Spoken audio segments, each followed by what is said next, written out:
Hello, y'all. It's Mikey. Coming to you live from the Greene County Courthouse in Bloomfield, Indiana. I switched over to a different bench so that I could get some light shining on my face. It kind of looks weird, you know, when I'm in the dark like that. It is a balmy 55 degrees and breezy here on March the 5th, 2023. And just seems like a fresh start and a fresh beginning, you know, to a new year as it's all coming alive up here. And I'm sure it's that way where you are too.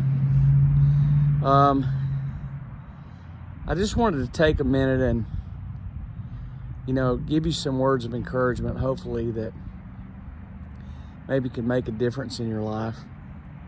I know in my life, there's been a lot of things going on the last few years.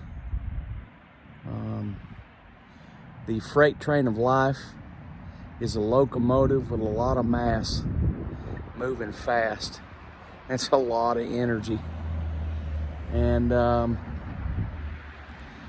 last few years for me has been one really fast moving chain of events, and somehow the Lord has sustained me throughout that period of time really, really well, and I'm so thankful of that.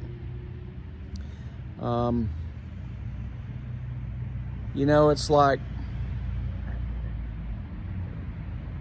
I'm constantly reminded of what it is that we're actually even doing here.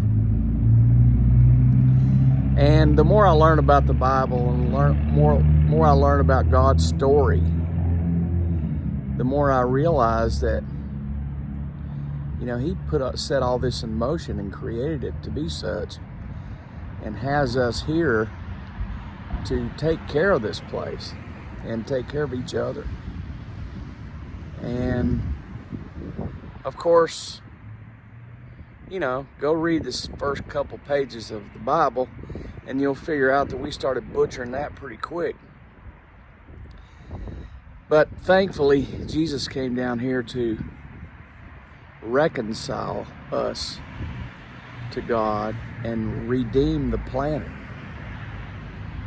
And those of us who are Christ followers here on this earth are commissioned to help disciple more Christ followers.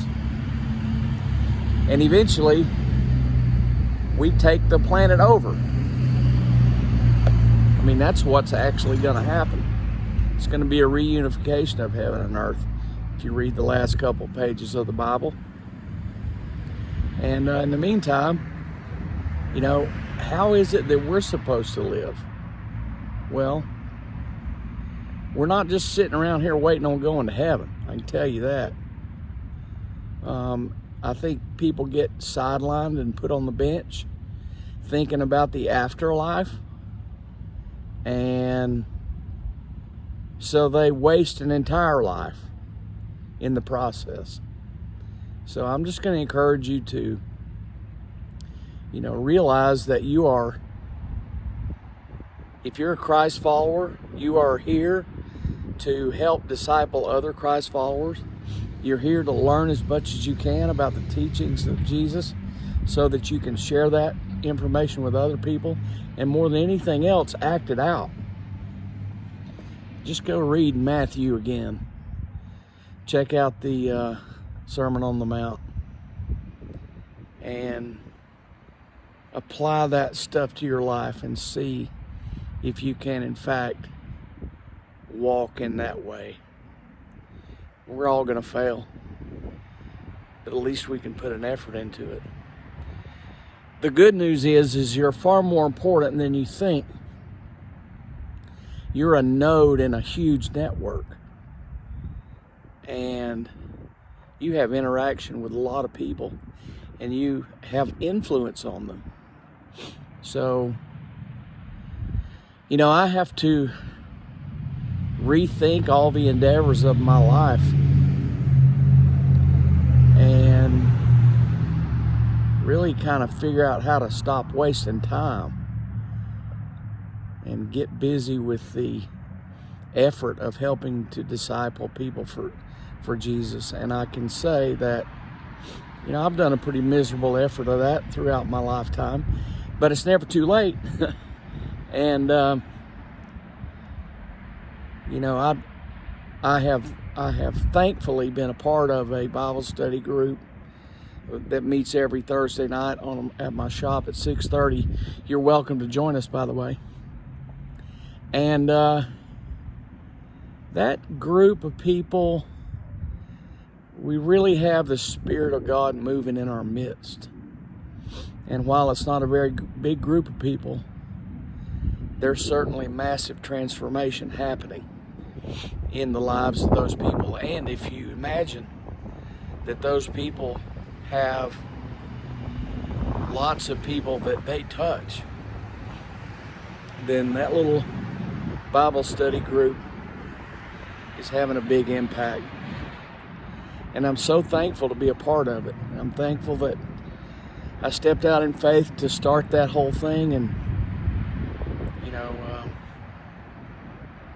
try to have an impact that's positive. And so, hey, where does it stop? I don't know. Global domination is what I'm hoping for. But right now I can tell you that it's a little chilly out here and the breeze is blowing and I'm wearing shorts. And so I'm going to wrap it all up and just say, read the Sermon on the Mount. Apply that to your life. Take a real effort in every interaction that you have with people and make that interaction as positive as you possibly can for those people. Take care of yourself so that you're a positive influence on your family.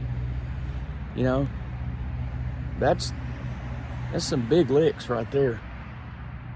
Anyway, I'm going to sign off now from Bloomfield, Indiana, and go find a warm place to get into because it is kind of chilly out here tonight. So we'll see y'all later.